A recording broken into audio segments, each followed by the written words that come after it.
Hey everyone, just wanted to hop on here real quick and let you all know of a great event that I'm going to be a part of, as well as many previous guests on this show. So on Sunday, May 29th, I will be participating in the WAP Stripathon. And if you're thinking wet ass pussy, yes and no.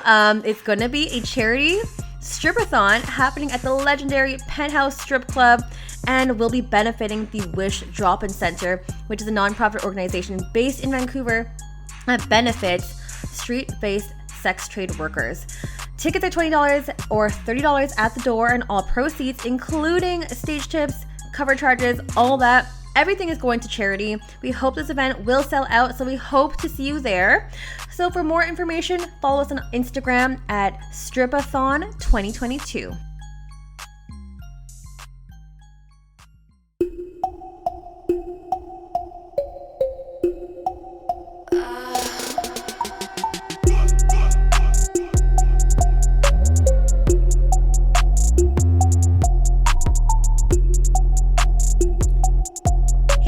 Welcome back to another episode of Strip by Sia, your podcast for strippers, sex workers, and all the fancy naked people in between. I am your host, Sia, aka Kimchi on stage. If you missed me on stage this past week, I am sorry. I do not know when I'll be back on stage, but for all those who came out at the Penthouse this week, thank you very much. It was nice to see everyone, and thank you for showering me with money. I love that. So if you did not know, I am a stripper here based in Vancouver, Canada, and I am also a digital content creator. I do have an OnlyFans, make customs. I do some fun things. Get at me if you are interested in any of that. Some people have subscribed. Thanks to all those people who have.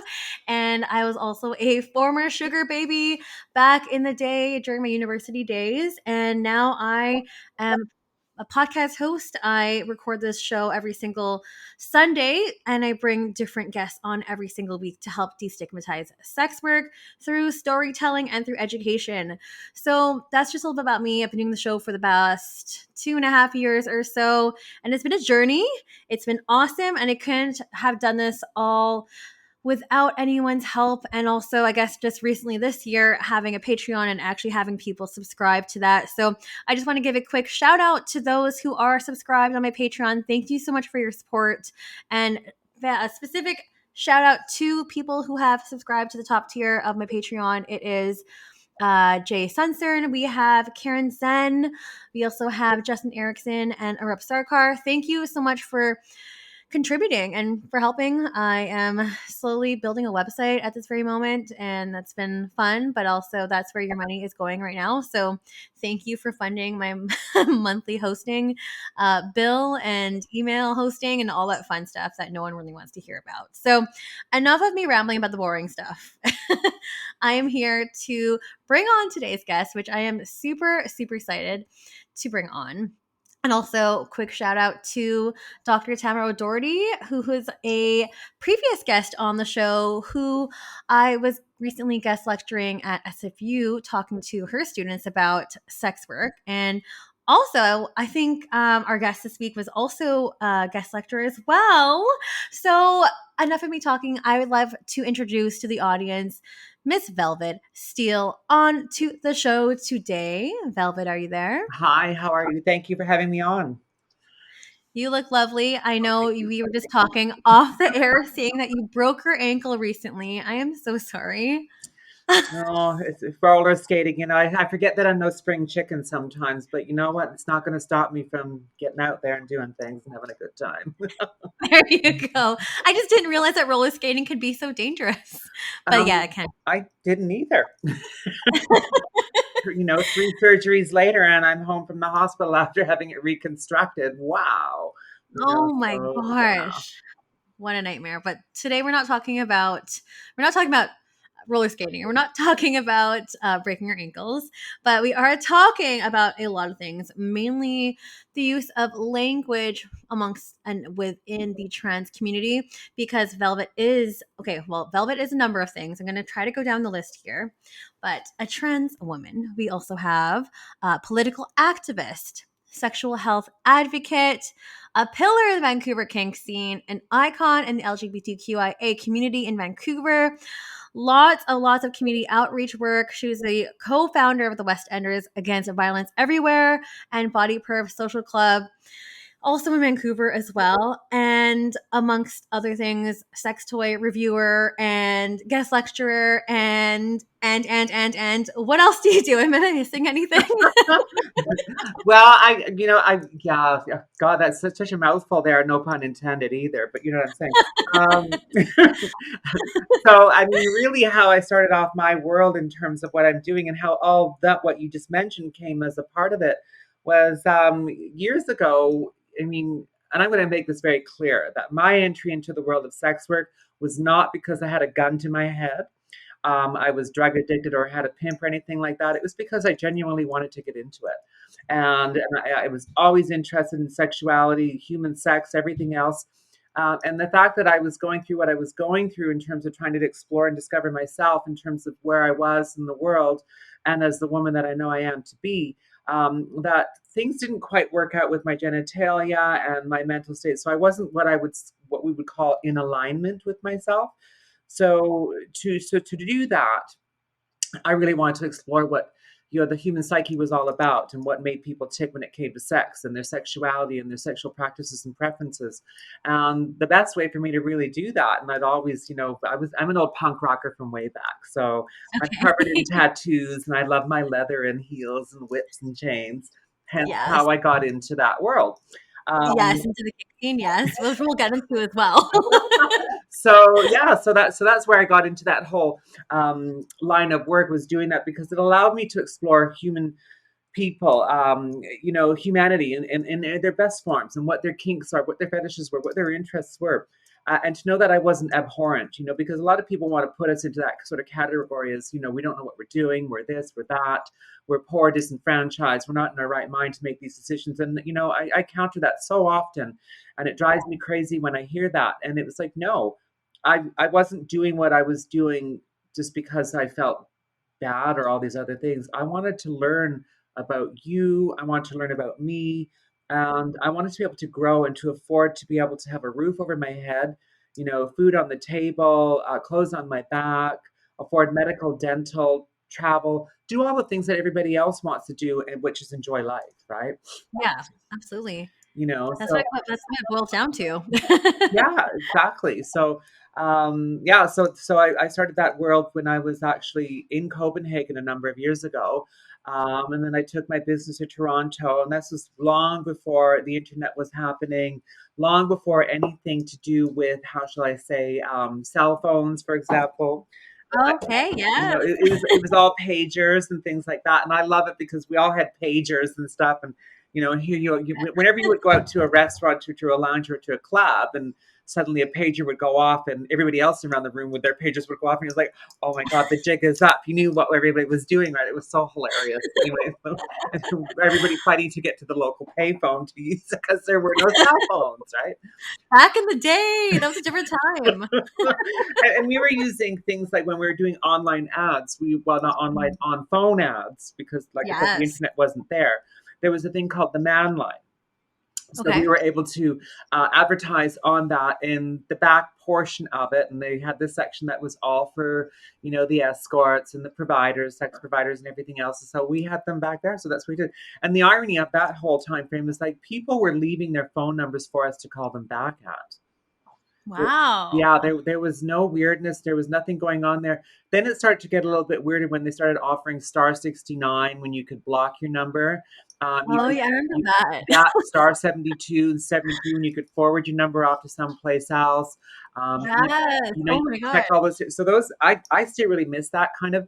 But yeah, so I mean, there was no, in those days, worries about safety and security for us and stuff like that. And of course, also too, we'd go out to the clubs and we'd find clients out at the clubs too, or on the street.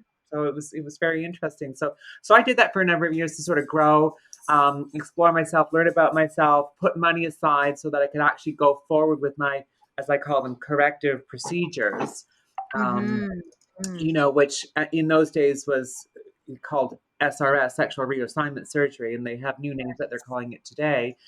Yes. confirmation surgeries, reaffirmation surgeries, affirmation surgeries, those kinds of different things. And for me, the terminology back in the day when I was going through my thing is just as relevant or was relevant then as it is today. It still just is. You can't take that away from me and disrespect my choices in regards to acceptance of terms. And I don't think you can do that with other people who were there with me at the same time. So, No. um, you know, Okay, wait, hang on. Before we jump into this topic, because there's so many things. So, yes. So sex work, I guess this is like, yeah, maybe back in the 80s or so with pagers. So this is such a different time. Like how did you conduct your filters in terms of like how did you ensure that you were safe? What was safety and security back then? Oh God. Well, for those of us who are on the street and stuff like that, you would get license plates numbers and you would give them off to your friends. They would also, give you a phone call. Once you got to where you were going to, generally you would give a phone call to whoever it was that was going to be sort of waiting and monitoring for you. And they would call back within a certain time frame that you had said that. If you didn't call back, then they would be calling you, and you'd always give them the address and everything else as to where you were if you weren't providing an in-call service. Mhm. If you were doing in-call services, generally a client would show up and you would, get on the phone to your friends, let them know. And a lot of us had friends who were just basically living across the hall. So they knew, Mhm. they knew what was going on. Yeah. And if there was no, knockback or any sort of thing, oh, I'm done, everything's good, talk to you soon, blah, blah, blah, next one's coming at such and such a time, then they'd be knocking on the door.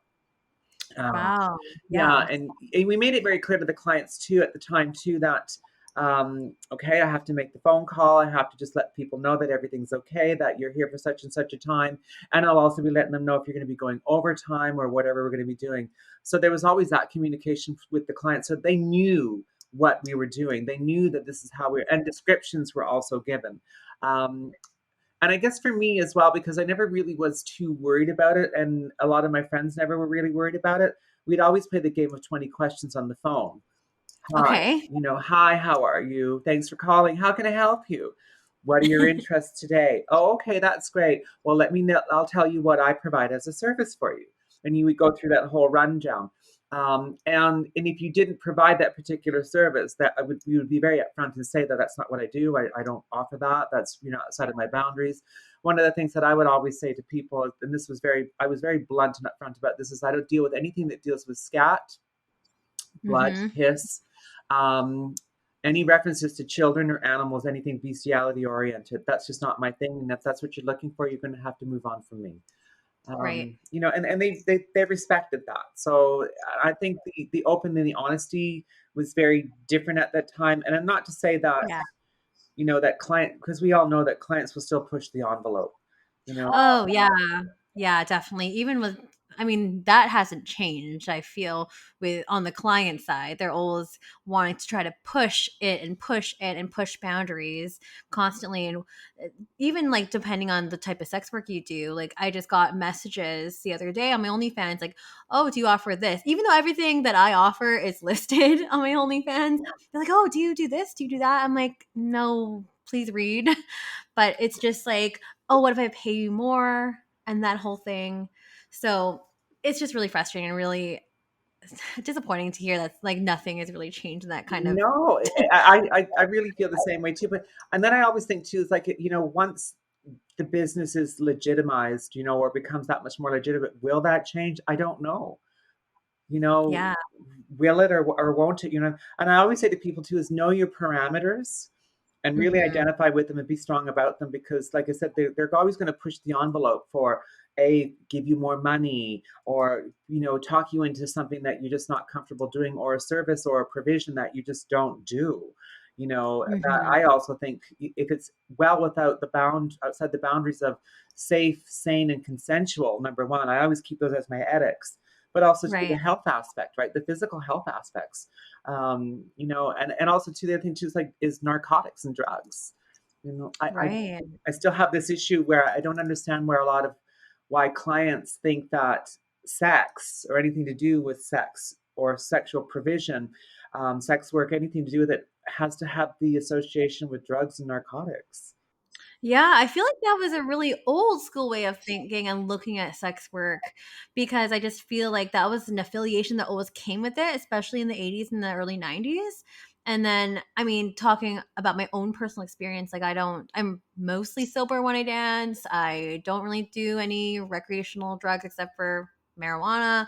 But like a lot of people, like conflate like sex work and drugs, like that stuff goes hand in hand.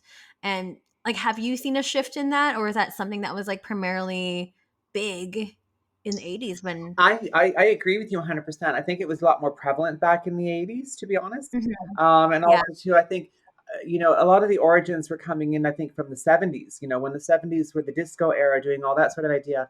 And then there was, yeah, cocaine was rampant. It was all over the place and stuff like that. And I guess, well, my whole little, analysis of the whole thing is that and it really irks me when I hear this, is hookers and blow. oh I hate yeah, that statement. yeah, And as much as people think, oh, it's funny, it's hilarious. I don't think it's funny. I really don't yeah, think it's funny because it's actually rather pathetic, to be honest. yeah, no, I completely agree with that. I Completely. mean, and let's be honest. I mean, what's attractive about somebody who's gone super limp, wet noodle? Let's say it that way, and that they're thinking that they're the hottest thing since sliced bread sexually, and they're just doing way too much in the way of cocaine. I mean, I'm sorry, but I don't want to be dealing with that. Yeah, no one does. No, it's not. It's not fun, and it looks really messy and greasy, and it generally really is. No, no, thank you.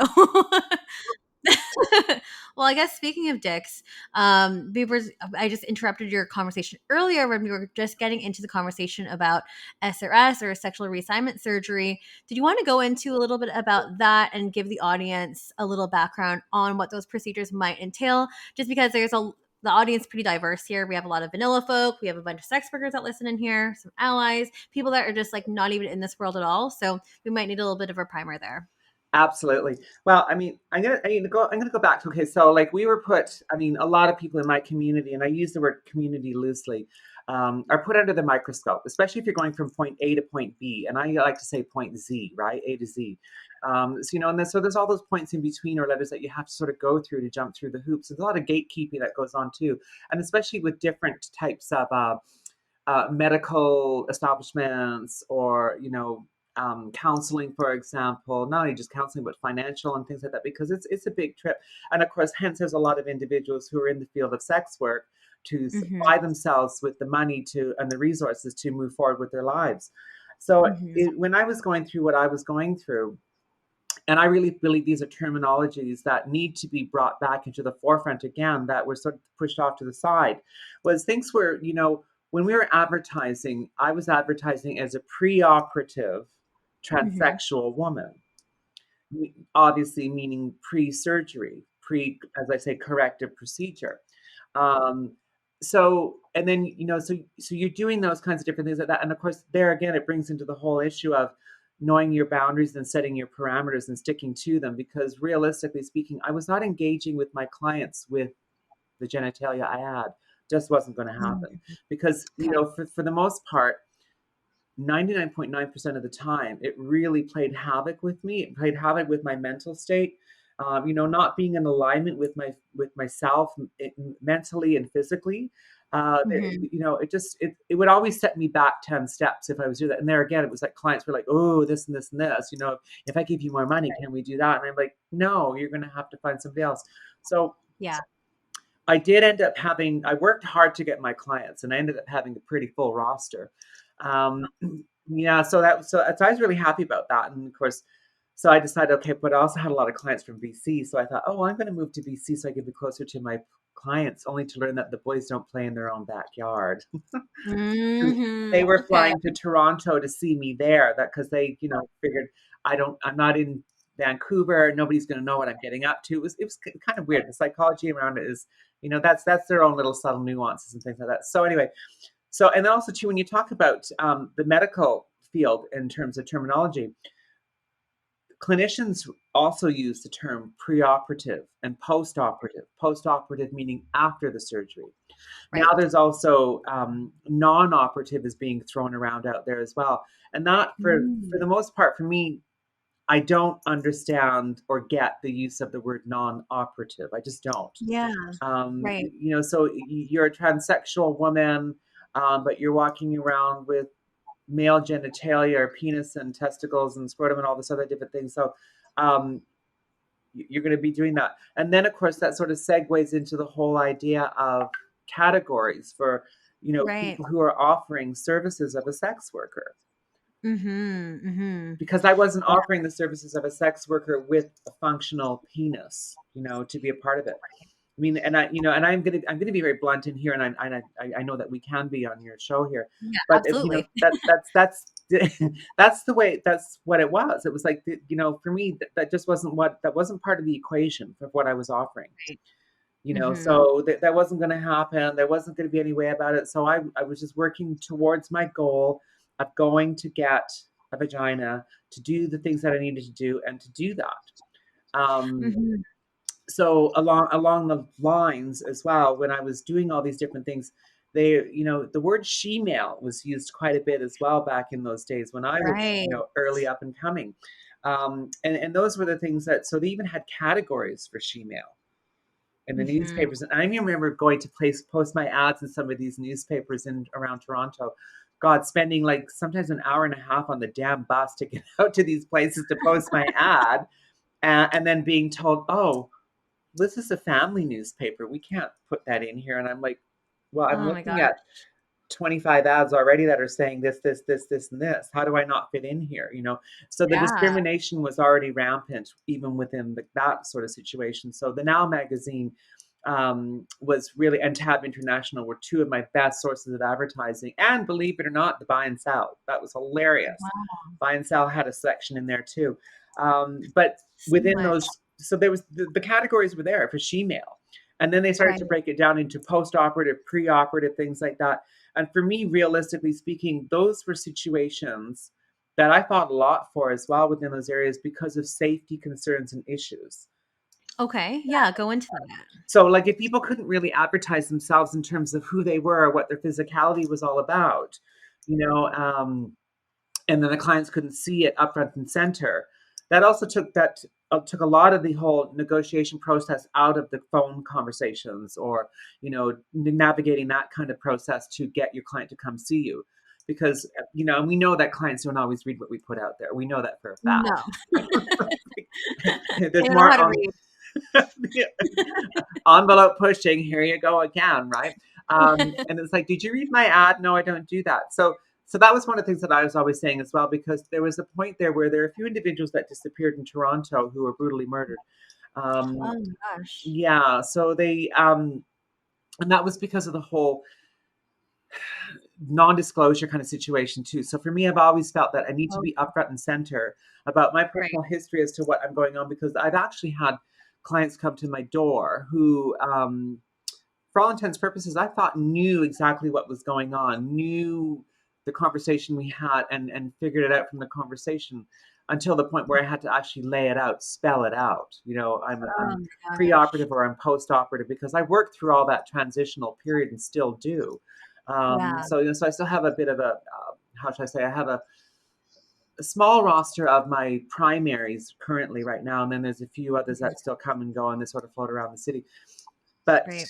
you needed that as a sort of safety net, a safety barrier to let people know what's Yeah. going on, because a lot of clients will look for specifics. And the irony Yeah. of it, so I had clients who tell me that they were, more comfortable with me pre-operative, and then Mm. when the post-operative thing happened, that wasn't what they were wanting. For some reason, there was some sort of association with strength, and I think the physicality with it, and they left. And then, of course, a whole new breed of client came on board with the post-operative terminology. Wow. Um, So yeah, like different clients seeking you for, I guess, different services, but not even different services, but maybe not catering to what their fantasy I, is I what I'm hearing. and I think that's what it was. Really, I've tried to think about it and analyze it quite extensively in regards to fantasies and stuff like that, and what they were Mhm. comfortable with. And I Right. had one gentleman tell me that he liked the strength, that knowing what the genitalia was in a preoperative sense. it kind of made sense to me, but it kind of didn't make sense to me because it's like I don't really feel like I changed as a person. Yeah. I mean, because But their expectation of you has, yeah. maybe. So, I mean, like I'm still the same person, 6 foot, 36G, 27, 39, tall, workout, blah, blah, blah, blonde, green eyes, all that stuff. But, having little minute details no longer there seemed to make a really big difference for a lot of clients for me. Um, Yeah. Question for you, Velvet. Like, well, maybe a couple questions actually. I have all so right. many things brewing through my head. So, did you feel that maybe the clients that what were seeking your services pre-op, do you think that it was almost they were tokenizing you because you're trans, or do you ever feel that way that they were tokenizing you, or like that you were almost like a quote unquote gimmick? I really, and I really like that you bring that up because I think it's really interesting that you say that because it's one of the things that I talk about during my presentations. And I know you mentioned Tamara, Yeah. because I do stuff with her as well. And I talk about that too. One of my things is the whole idea of why are trans folks so sensitive, right? Hmm. And one of the things that's in that list of categories that I talk about within that is the fetishization of the individual. And I really Hmm. believe a lot of that did and still does take place. Yeah. So, but by Definitely. you talking about tokenism, I really think it's there. I really truly believe it's a very prevalent situation. And I mean, you really can't talk to clients about that because, of course, they're going to Yep. deny it. They're not Yes. going to say that, but I think there's a comfort level with some of them, and of course on the flip side of that as well, when for me post-operatively too as well, then I had the clients who were coming around, um, again, all of it's laid out on the table. The deck of cards are there for you to play, folks. You can do Hmm. whatever you want to do. I have nothing to hide, and I've made it very clear. But then they would start thinking that whole thing is like, oh, well, you were you had this anatomy. You were born with this. Oh, that must make you a guy. That must mean that I might be gay when I didn't Oh my feel gosh. that way prior to talking to you and coming here. But now that I'm face to face with you and in person, they would Hmm. have these reservations and these feelings again. Um, Interesting. so that of course, so it left for a real lengthy negotiation process, and I Right. call them mini informational sessions, is what I was, saying to the clients because you have to go through all It these. is.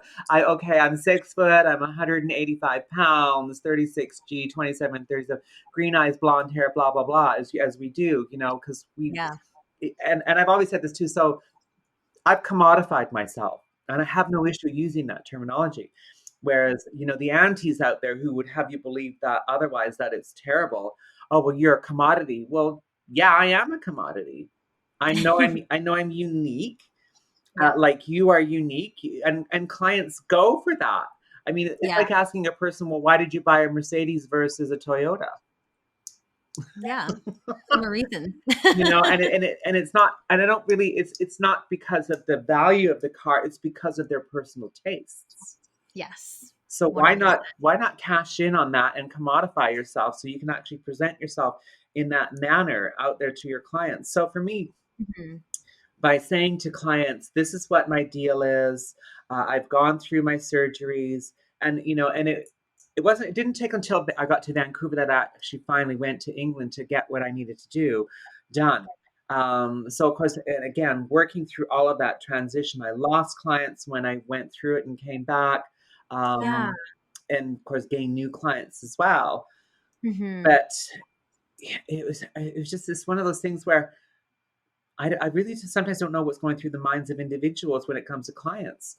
Um, Mhm. but when it comes to the whole world of advocacy and things like that, and how they want to lump everybody into the same categories, that really kind of drives me crazy because the whole world of pornography, for example.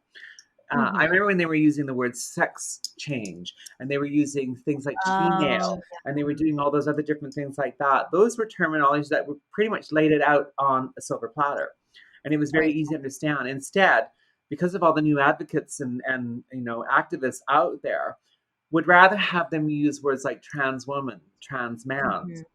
Mhm. And Mhm. as a result of that, what that has done, that has pushed terms like post-operative and pre-operative out the door. Right. Like, would you ever even see those types of terms, like in terms of pre-op, post-op, non-op, would you ever see those terms in porn ads? Not really, right? I don't think you ever really see that. You never really did. Because everybody has now gone to associate transsexual, because transsexual is now the word that seems to be attached to the whole sexuality, sex thing, and transgender is sort of coming in as well. But they're two very different words with very two different meanings. I was gonna say, because like you, listing your website, you refer yourself as transsexual. When I was in school, be like I felt that transsexual was almost more of a derogatory term versus transgender. But if you can kindly correct me on that and also educate the audience on the difference between the two, we would love to hear that. Well, how that works. Okay, so what I do is like, I also talk about this in Tamara's class as well. So there's two words, transgender and transsexual, both of them with the prefix trans on them. So I tell people, take the trans off of both of them. What are you left with? You're left with sexual and you're left with gender. Sexual being of the body, gender of the mind, right? So when you take both of them and you're in alignment with both of them, with whatever gender you are, with the physical self, that to me is, and that to many out there in the community, that's alignment. So gender Right. of the mind, transgender of the mind, Yeah, transsexual of the body, the body. Okay, right? great. So, and I know it can get really confusing for individuals. So you can't really take the word transgender and sort of lump it in and say that that's the umbrella term for all of it, because it so isn't. Mhm. And then Right. it does a disservice to people like me who have gone through our changes to become the women that we are, or the people that we are, whether you're a trans man, Mhm. trans woman, or a man or woman. And I always say to people too, it's like, so for me, I know I'm a woman who has a transsexual medical history. Right, right. And that would, I guess, be a more like a fuller definition and a fuller explanation. Yeah, absolutely. So, and then people get that, and then they understand it when I say it like that, because like, oh, I never thought of it that way. And that's not to say that I haven't had um, doctors, for example, tell me that you need to get with the program, because that's not the words that we're using today. And it's like, actually, yeah, it is, because the words that you're using yourself, Mr. Medical Man, are words that my community has put out there for you to use and for you to understand.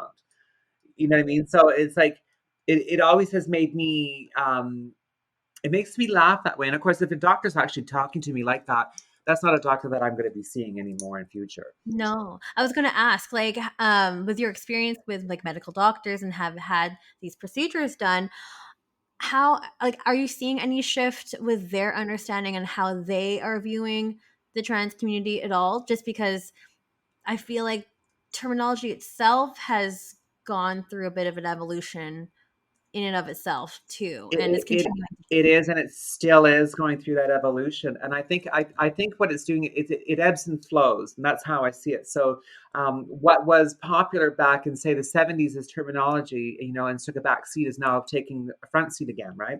Because people are bringing that back because they need the clarity of it. Because I think, well, actually, I don't think, I know for a fact that the activists out there have been so much force feeding of this terminology down our throats that this is how it has to, only because they're not comfortable with the real words.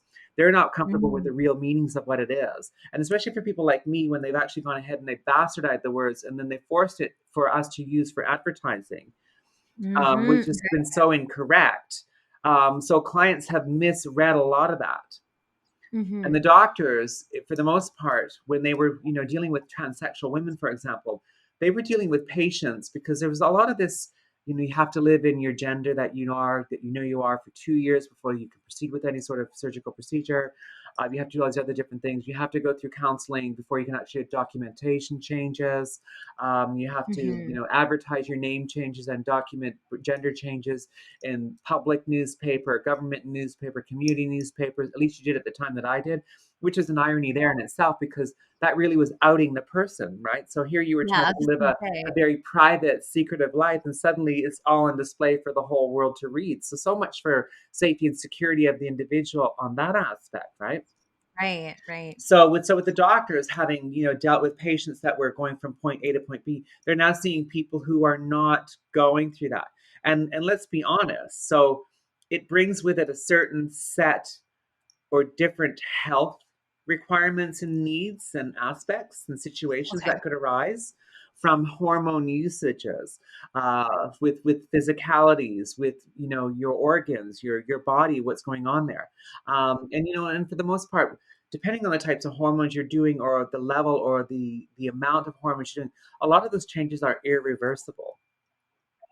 Right. So, and you've got testosterone, you've got estrogen butting heads, kind of thing like that. And so you're having this crapshoot with levels. You're using things like spironolactone, voice changes, for example, hair growth is another one. Right. Bone density is another one. Fat Mm. displacement. So, these are all things that change. And the other thing that I will talk about too is as well. So when it's changing like that, the changes are done to the body because of physiological differences between the sexes. And people are going to argue with me about the whole idea of sexes as being a social construct. But then what do Right. we call ourselves? Oh, Right. you're an XX and you're an XY chromosome now? Is that what we're going to bring it back down to? I mean, come on. Let's be honest here that the whole chromosomal difference, there is a chromosomal difference, right? And physiologically speaking, the development of the anatomy, and not only just the anatomy, the facial structure Right. between individuals is very different. Lots of big differences Big here for sure. difference. I mean, and you'll see out there. I mean, and there's groups all over the internet as well as on Facebook, facial feminization surgery groups. So the moderators, you have to go through this stringent process to be entered into the groups. And once you're in the groups, you can discuss with other individuals what procedures they've had done to, for example, soften their brow bone, soften their chin and jawline, enhance their lips, nose jobs, necks, Adam's apples, eye lift, or suborbital eye lifts, So hairline much. reductions and bringing forward all kinds of different crazy things. So to say that we all develop in the same way on those levels, and get people to force feed them to believe it is ridiculous. It's ridiculous. Yeah, Absolutely absolutely. ridiculous. I really think that owning one's differences and beauty within whatever it is that you have or whatever. And I'm not saying that I disrespect terminology here. Whatever terminology you choose to use is entirely up to you. But for Hmm. me, I do adhere to the binary of male and female because that's what works for me. And Right. that's what I prefer and enjoy. But that's not to say that I don't have friends who call themselves gender fluid or non binary, Right. that I don't respect that. Do you know what I mean? Yeah. Um, No, totally. yeah, so you can't expect to tell somebody that you are this and this is what you have to be and this is how you have to do it. And then when I think about going back to the whole advertising aspect of it, um, here's an example as well. So Eros.com was one of the places that I used to advertise for a long time, but I didn't advertise with them until after I had a big, huge fight with them. Um, Okay. What happened? well, so here I'm sending these ads off to them, and they're not cheap to advertise with by any stretch of the imagination. So anyway, or they weren't in those days anyway. And so I was asking for categories in regards to, okay, well, can we put in there post-operative transsexual woman? Well, you're a woman. There's no question about that. And I said, well, I really appreciate that you're adamant about that. But listen, this is my argument to you about doing that. And this comes from a safety standpoint. Exactly. Because Exactly. there are individuals who are using the male genitalia, the penis that they have, as a trans woman who's preoperative for the services they're offering, which isn't what I was doing. So you can't lump us in the same thing. And then if you're going to put me into a category, for example, of female and not allow me to describe my history to someone who could potentially come to my door after discussing with them and turn out to be some serial killer or someone who's going to beat the living shit out of me. I mean, trust me, it's going to be a hard thing because I'm 6'1" and don't fuck with this bitch because I'll take you down. you know I mean, I hate to say it, but that is kind of how I learned to fight really good and really bad at the same time, by defending myself.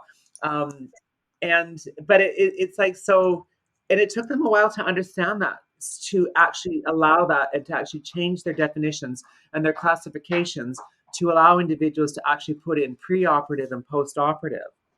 Yeah, that's really important. Really, really important to have that on there because there's so many dangerous situations or potentially dangerous situations of if like a client is seeking a certain thing or a certain person and then that's not what they're getting.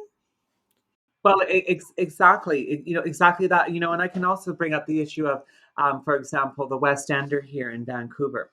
Um, so when that magazine, it was interesting to watch that shift as well, because the West Ender is where most of the ads used to be, and then they gradually shifted over to, oh my God, I'm drawing a blank here. Uh, Straight? Yes, to Georgia Strait. Why did I just do that? Anyway, and so they went from having a trans section that also would talk about shemale, and they use the word shemale in there as well. And then it just went over to trans section, right? And then and then they went to transgender, and Oh, that was so incorrect to do that, because here people started to associate, in particular clients, that anybody who was transsexual or transgender had a penis and was offering that within their services. So, right. in actual fact, what they did was a disservice to those of us who are advertising, and continuing to have to fight for clients and have to negotiate that whole territory, and continue to do so. And then of course the same thing with the Georgia Strait. I remember having conversations with them about the same situation and how they could change that. Now there's a lot of companies out there that are online that are not doing that. Can I get you to stop that, please? Sorry, the boyfriend just came over with the groceries. Um, It's all but, good. but you know what I mean? So, and a lot of the online companies now who are being operated by individuals such as myself get it, and they understand it. So they're actually offering categories and classifications that can actually allow a person to define that, because, um, again, for safety issues and for also service provision, that lumping people into different categories, not the way. I mean, let's be honest as well. I mean, we look at what's out there. People can zero in on, you know, your ethnicity, the color of your skin, your hair color, your eye color, your physicality, whether you're athletic or you're short or you're tall, Rubenesque, all these other different things. And so why would that not be allowable for the whole trans community? Or, if we're going to use the word trans, right? Hmm. It just Well, makes sense to me that they should be doing that. I mean, and that, and I know, because the clients just don't read the ads. Again, I'm going to say no. that. And here they are, calling. It's like, well, how big is your dick? And of course, it's like, oh, honey, it could be any size you want and any color you want too. And I've got so many of them, and they're like, what do you mean? I've got, well, um, you're looking for strap-ons, aren't you? Because I've got lots of those. You know what I mean? So they kind of, and there again, they laugh at it, and they don't, because, oh, I'm sorry, I guess I read your ad wrong. Well, no, you didn't read it at all. So this is what the Yeah, deal is. You need to exactly. They're clarify just looking that. for certain keywords and then they go, oh, this is what I'm looking for, but they're not reading. They're not reading fully. They're just kind of skimming to see what like is catering to what they're looking for. Absolutely. And I think, and I just, because I'm not quite sure on this one here, but I really think that when people own their terminology as they use it to define themselves, they have better chances and better choices for getting clients. Yeah, I think so too. I really think so You know, as well. and it's like, if you can own that and be confident within yourself to say the words and use the words within your ads and things like that, you're going to get the clients who are going to zero in on that. And it's just a matter of, like, and we're doing so much with it when it comes to search and or SEO and search terms and tag words and things like that. The same applies to putting an ad out there. You know, put the words out there that are going to work, because clients will focus in and see that word, and then you're going to be better off for it, getting that client. No, I think that's really good. Like, I think people should really, I mean, it can be a journey for a lot of people too to get to that level, but to take ownership of who they are, like, and no matter what it is that you do too, I think in sex work, that's really, really important to take pride in that. Well, and I'm not sure about you, but I mean, a lot of the people that I have talked to and that have been in my world, of course, I think we all have lots of friends who are sex workers as well, because you just can't when you're in the industry, right? We're all, one big family, I like to think. But And I always said to people too, it's just like, I don't think you can really truly be successful in your work, your line of work, because we know sex work is work, without being honest to yourself. And then by being honest to yourself, you can be honest to all those that around you that want to be in your life. Because realistically speaking, those that matter don't care, right? And those that care don't matter. Don't matter. I love that saying. I love that saying. It resonates so much, and I think you've hit the nail on the head on that one for sure. I also wanted to talk about well, one side tangent, because you also mentioned it earlier, and we hadn't discussed this earlier yet, but you mentioned some trans individuals that were murdered in Toronto. Can we also speak about I guess, the dangers that might come with that, the stigmatization that comes with that, maybe higher rates in depression, higher rates in anxiety over like amongst trans individuals?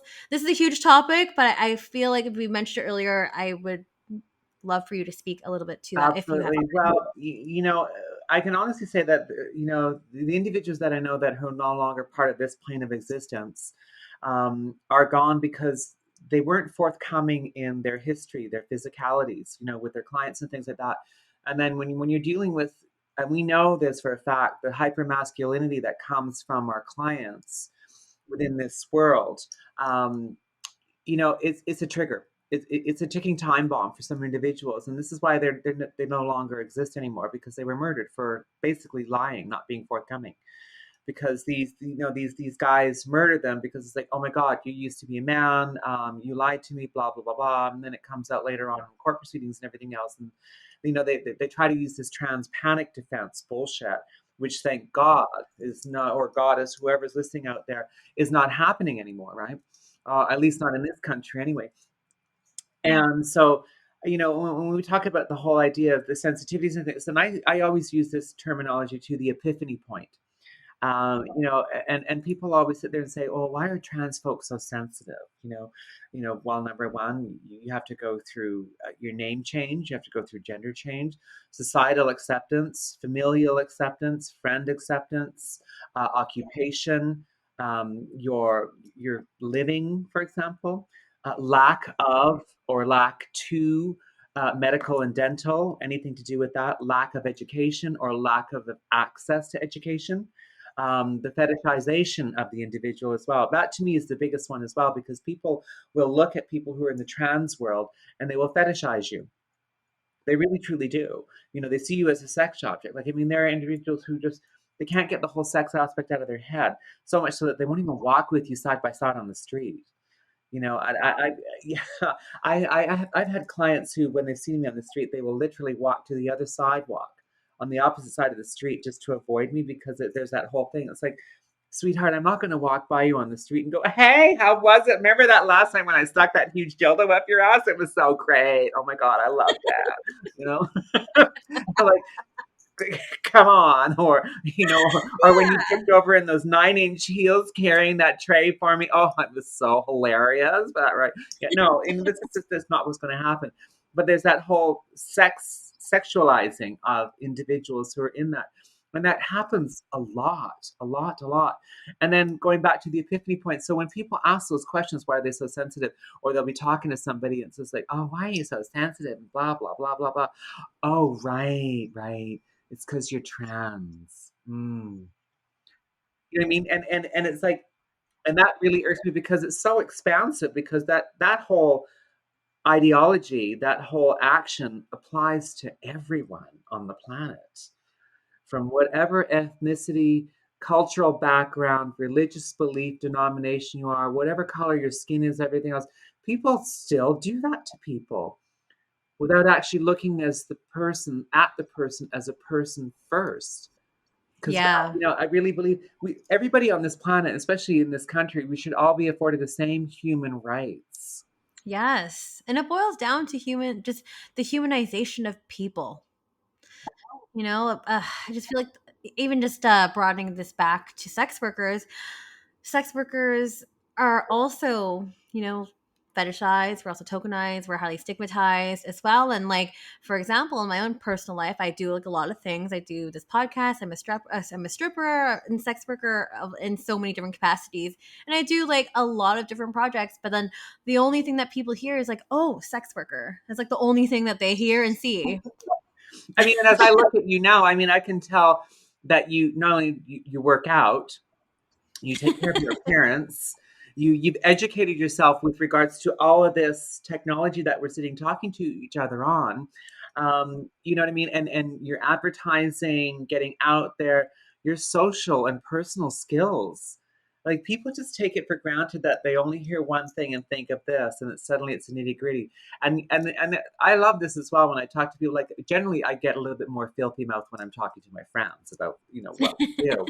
But when it comes to talking to people who are outside of our world, I'm not going to engage in a conversation with you about what it is that takes place between myself and my client, because I really do adhere to client confidentiality, because it is personal. It's dealing with human sexuality.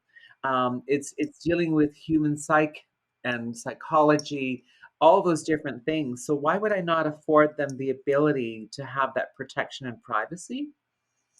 You know what I mean? So I think that that's well, actually, I don't think I know and believe that that's what I feel when it comes to all of us as human beings, as humanity, and affording everybody the same protections, the same respect that should be given. Yes. Ugh, I love this whole conversation. It's just it just gets me so fired up. It does. I mean, it can't not get us fired up. I really truly believe that. It's like because we're always so busy fighting it. And this is the thing too that I think about. It's like every time when we're talking about legislation and laws and changes and all this other stuff, that they don't really want to listen to us, but unless we have some sort of like highfalutin education behind us. I mean, I don't run around sitting there saying I talk about my fashion design degree. I don't talk about my fashion history degrees. I don't talk about all those other different things or the academic process. I would rather talk to you about the artistry. But artistry, along with that, it's not taken as valid because unless you're an academic, well, we aren't going to give you credibility. Yeah, yeah. I hear that argument a lot as well, which is really frustrating. Really, really frustrating. I don't get it. I do not get it. I was like reading a tweet earlier this morning, and we were talking about like AI and like how it's discriminatory to sex workers, and this whole thread. And yeah, this sex worker was posting about her experience on DoorDash, and then of course, unfortunately, this guy, this cis white male, came and started trying to mansplain everything, and then the sex worker was like, "Well, I study in tech, like I do this, I have a PhD, I think I know what I'm talking about." But then, like, for her to actually have to come out to like say that to try to validate herself over this guy was like infuriating to read. Well, it's exactly like what you said. They only zero in on one thing, whereas in this part of our conversation is a detriment because zeroing in on certain terminology is good for your advertising abilities. But when you hear sex worker and suddenly that's all I heard, and I'm not going to get past it, and it's like the education, the level of pride and commitment that sex workers have to their job, to their craft, it blows my mind. And then suddenly, oh well, you're suddenly less than because you do these things. Yeah, it, yeah, and, which is and it makes me wonder, like, so is it because you're less than because you do these things because there's a monetary value attached to it, or a gift attached to it, or you know living attached to it. I mean, let's be honest and think about this as well. I mean, for the individuals who are married and there's one of the spouses who's working, the other is not, and it's a give and take relationship as far as I'm concerned. Does that make it any less for the person who happens to be at home, who happens to be looking after the home and cooking and cleaning and doing all those other different things, versus the person right. who's going out and bringing money into the house? I always think about that. It's like, because having sex in those confines, and I do say confines, how is that defined? How does that become any different than what people are trying to inflict on sex workers with the work that they're doing. I mean, because realistically, we're hearing what the body is saying and what the body is wanting, what the body is needing. And we're not only hearing what we're saying, but we're seeing what it's needing with these clients that tell us. And I don't know, I think sex workers are pretty much some of the only people on the planet that are engaged in active listening, to be honest. It's like we are listening, we are It's talking, part we of the are hearing job. what you're saying. Oh, absolutely. It's a Um, huge part of her job. mhm, mhm. Well, Velvet, this has been a great conversation, but there's like a bunch of questions that came in too that I feel it's time for us to go into. So let's go into some Q&A here. So the first question, or I guess a few questions here. So I'm just going to read the whole paragraph from this person. So from Catherine, do you prefer trans woman or woman? Besides your personal preference, what's the best way to categorize, so to speak? I always assume that if you're a trans woman, then you're a woman full stop. Same if you're a trans man, but maybe I'm wrong. God, she's Catherine's got a thank you for the question, Catherine. Um, she's got a lot of stuff that's sort of rolled into one there, and the fact that she's actually thinking about it tells me that she's compassionate and that she's on board with this. But for me, when I talked about myself, again, I'm a woman. I consider myself to be woman. I might not have, a vagina that gives birth. Okay, so here's something that I always say to people, and this is something I'm going to throw this out here too because I know your viewers will love listening to this.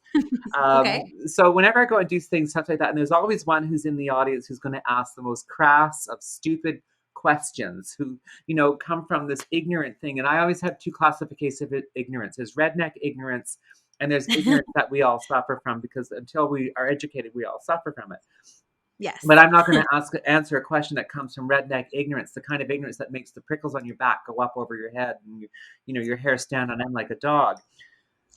So whenever I talk about my vagina and they ask those dumbass questions about what it does, what it doesn't do, blah blah blah, I said, well, the only thing my pussy don't do: self lubricate, menstruate, and give birth.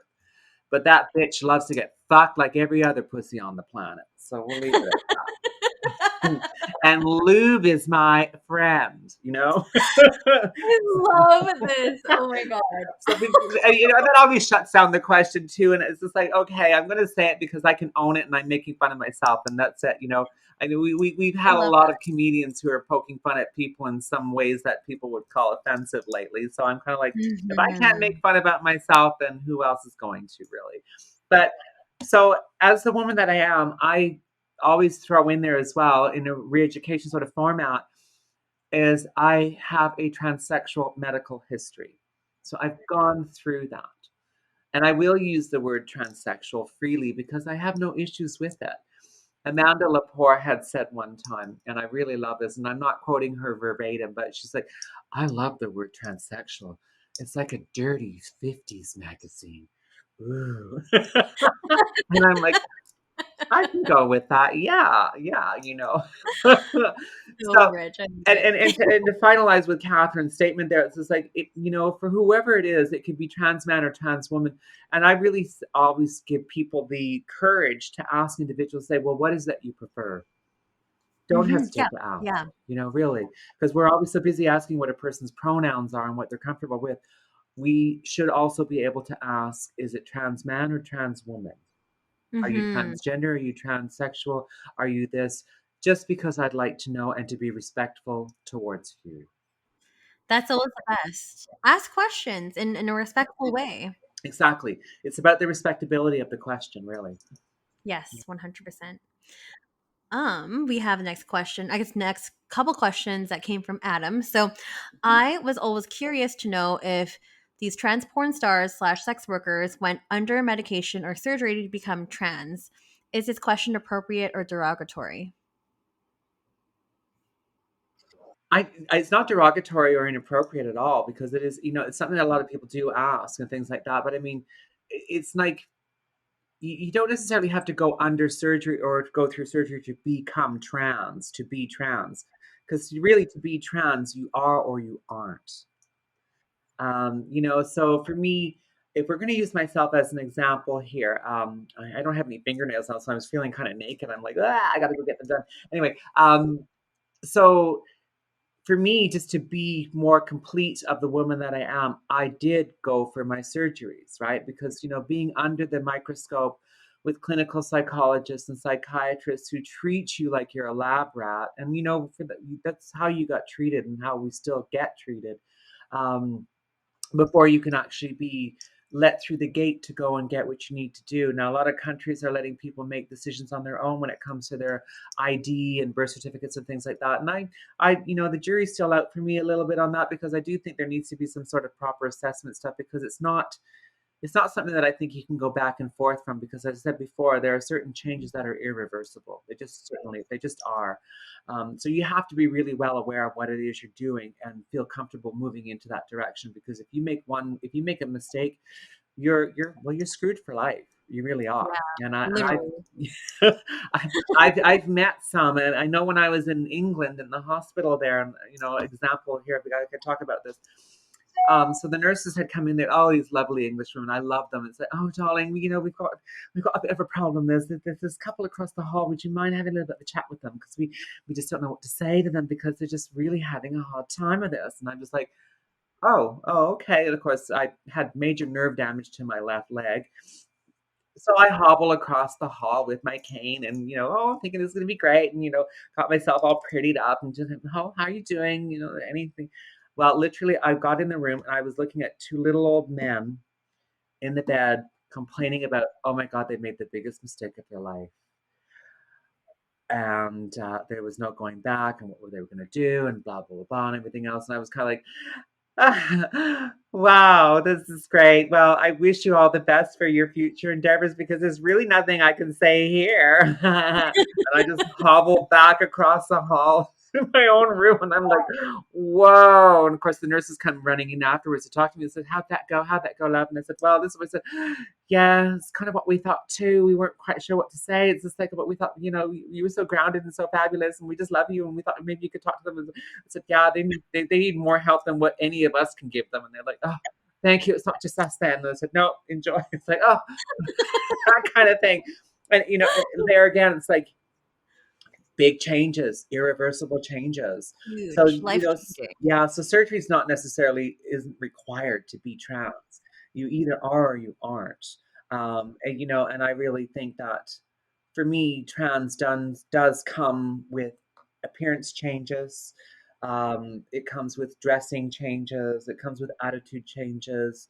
It comes with lifestyle changes. It comes with a lot of different things from what you were born in and assigned at birth, and brought up as, realistically, because we know parents, with like that's why this whole idea of these gender reveal parties, I find them really weird, Mm, to be yeah, me honest. too. It's Like, is this like, still a thing? well, yeah, right. So Yeah, I think because parents are bringing they want to be told that their child is this, because there still is that way of life.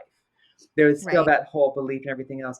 And I always say it was just like, well, if that's how you are and everything else, but also be open to the fact that your child may present as something or someone else or somebody else down the road, and you need to be prepared for that, You right? need to So be okay with that. yeah, open Exactly. arms, right? 100%. Okay, next question from Adam. Which pronoun is appropriate for them, he or she? How do they view themselves sexually? And they put in brackets, if a trans person prefers to be with a girl or a guy? Question mark. If a trans person prefers to be with a girl or a guy, or be a girl or a guy. I think they were referring to like how do they view themselves sexually, and then also like what pronouns are appropriate for them. This Adam's coming up with some really good stuff here, because I also have talked about this as well. Like, the lowest common denominator in terms of conversation negotiation with this really boils down to sex. It really does, and these are individuals who are having these conversations themselves with their prospective partners, and it can be really challenging. And a lot of the times too, I always say to people, it's just like, rather than zero in on the gender, maybe zero in on the genitalia. Because it's Mm, still called a vagina, it's still called a penis, right? You're still dealing with those kinds of different aspects of it. But realistically, if someone happens to be a trans man, their chances are their pronouns are going to be he, him, right? Hmm. And if they're a Right. trans woman, they're going to be she, her. And they will sometimes they will use Z, which is out there now. I've heard that. Um, Yeah. I haven't come across a lot of individuals who are using that, and they will also use they if they Yeah. want to They, use them exactly. Um, and yeah, it's there again. It's just like ask. Don't necessarily go in there, and but also don't feel guilty or feel bad. Don't knock yourself up over the head if you get it wrong when you're asking something because you know it happens. And if you're asking it in a right, respectable manner, chances are you're going to be corrected, and you will be properly and politely corrected. But other individuals also need to be, and I'm talking about individuals in my community, also need to be very well aware that mistakes do happen. And rather than get all bent out of shape about it, step up to be the best damn ambassador for the community that you can possibly be. That's what I always say. You know, like for example, in the hospital the other day. I mean, this is what they saw pretty much when I was getting my leg looked at and operated on 3 times. Whoa. Anyway, oh, and then one of the nurses, she said, I just looked at her and said, "Sweetheart, does this look like he to you?" And she just like, "Oh no, sorry," and she just laughed and giggled and ran off. But she was just as equally attentive afterwards as well.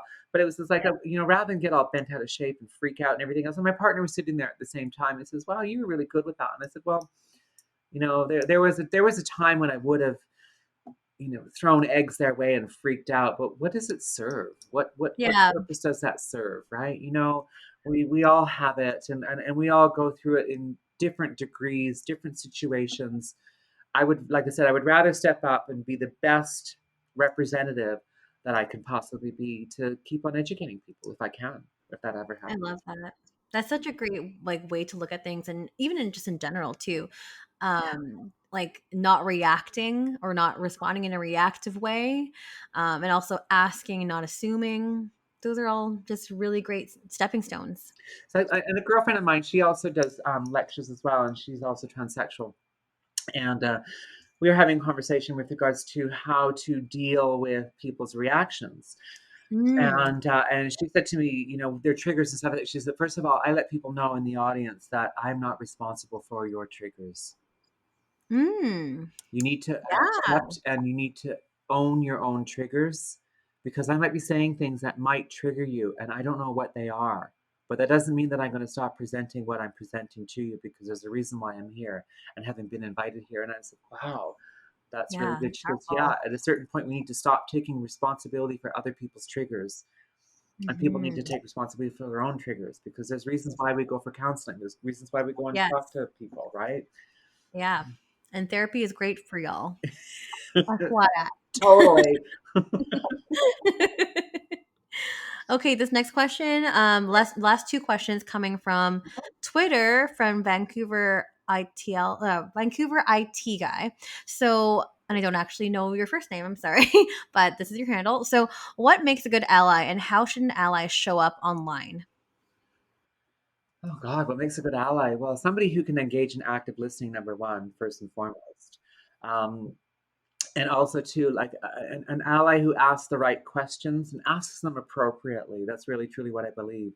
And I think as well, an ally who is also educated enough that they can actually stand up and they can actually speak in a non-biased way. I was Mm. told by individuals too that they don't need an ally to speak for them. And of course, my reply to that was, well, what about the times when you're not there to speak for yourself? Mm. You know, I, Yeah, you know, great. I Yeah, have great no way to look at issues it. with an ally being able to speak for me that's educated, that can deal with all this stuff, and is smart about the whole situation. That's how I feel about it. And how they would show up online again is by asking the right questions, by not being pushy, not being out there, not by being an idiot, and don't come across as a redneck. Really, that's how I see. And let the person speak to you, but ask the right questions. Right? If you got questions, don't hesitate to ask them. Yeah. And these are great questions, by the way. Everyone's sending all these questions. They've been awesome so far. So keep them coming. But there is just one more here. So, do digital platforms do enough to be inclusive and supportive? I don't think that they do. And I think that that's still an ongoing process where people are still trying to figure out exactly what's going on and navigating. And I think that they're, and I don't think, I believe that they're doing that in a good way. But I also think that they still need to educate themselves, and they also need to educate themselves with the people that they have working for them within these platforms. Because generally, there's a good team member out there, and it's not just about saying, "Oh, well, I know somebody who's trans." It's about Right. Yeah. actually having people come in and talk to you, or actually having some sort of a team in place that can actually go and analyze and look at different things. I know companies that have dealt with this in the past who had bosses and owners who were very redneck, very right wing, very anti in a way. But then they ended up with employees that pushed the envelope so they could actually get people in to educate the companies and things like that. So I think we still have things to do, and we're happening in leaps and bounds, but it'll get there. It'll get there. We still got some work to do. So, Well, and it's going to be an ongoing process, right? I don't think it's ever going to just oh, yeah. stop, right? Because, No. and I always say this too, because when I go and talk, I sensitivity facility as well. And one of the biggest organizations that I did was the Vancouver Police Department. Right. Um, Oh, that's huge. yeah, so that was quite fun. So one of the things that I always said as well is just like, this is not going to stop, folks. This is an ongoing thing. You people need to be aware of it, and you're going to keep on doing it because there's always going to be new police officers and new members to the force coming into play that still Hmm. will need this kind of education. So there Oh, needs yeah. to be people who are going to be also stepping up to the plate to do that down the road when, people like me aren't around to do it anymore. So that's why it's like open the door for the up and comers to be able to, continue doing that fight and properly educating individuals. That's what I really believe. So Yeah. No, that's great. And like setting people up for success too. And that's why I personally love doing these guest lectures at like my old university, and I'm sure this is why you like to enjoy doing these lectures too, because like we're educating the next group of leaders, the next wave of hopefully change makers. So I think a little goes a long way for sure. well, and you know what? Everybody has a unique way of presenting things as well. And so different perspectives and different presentation methods or ways of doing it also connect with individuals differently too, because we don't always connect with the same individual the same way.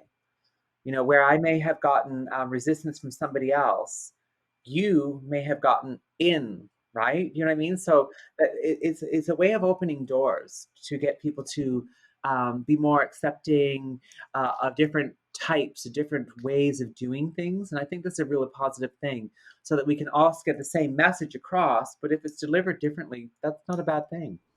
Yeah, no, not a bad thing at all. Um, and that is it for questions, Velvet.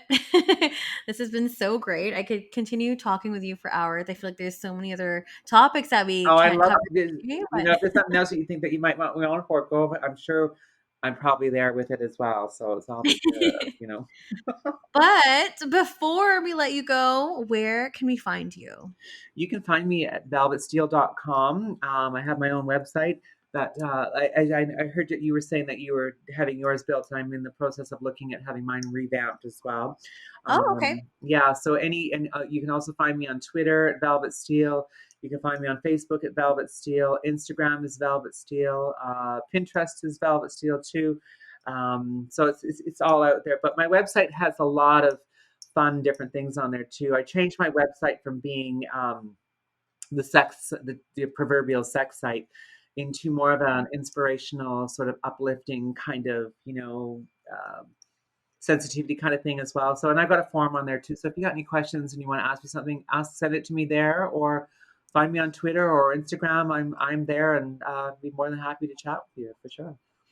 Absolutely. And I advise everyone to click the links below because Velvet's website is a huge resource. There's tons of great nuggets on there of just some education pieces, like lots of great links, lots of organizations as well too. So please click the links if you haven't already, give her a follow, and also maybe message her if you have any more questions that we didn't quite cover on the show today. But for everyone else listening at home, it is Strip by Sia on all podcast platforms. Don't forget to rate, review, subscribe, subscribe, maybe rate me 5 stars on Spotify, give me a nice review whether you like the show or not. And it's also Strip by Sia on Twitter, Strip by Sia on Instagram, soon to be stripbysia.com. Actually, hopefully by the time this episode comes out, it should be live. So we'll see, fingers crossed on that. And lastly, patreon.com/stripbysia if you want to help out the show monetarily. That would be amazing. But for now, that's it for this week's episode. We'll catch everyone in for another episode next Sunday. Thanks, Velvet. Thank you for having me. Bye, everybody. Hope you had a great time.